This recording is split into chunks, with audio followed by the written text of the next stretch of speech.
Service in the Quad Cities has issued a severe thunderstorm warning for southeastern Henry County, southwestern Bureau County, until 9 p.m. At 8:17 p.m., a severe thunderstorm was located over German Corner, or near Kiwani, moving east at 40 miles an hour.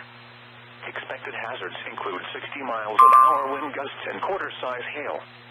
Hail damage to vehicles is expected.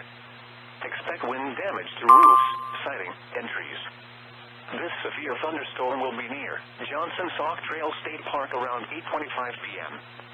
Sheffield and Neponset around 8:35 p.m. Other locations in the path of the severe thunderstorm include Buda, Milo, Providence, Tisco, and Lone Tree Corners.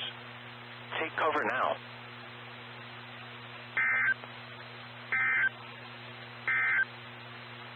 The current time is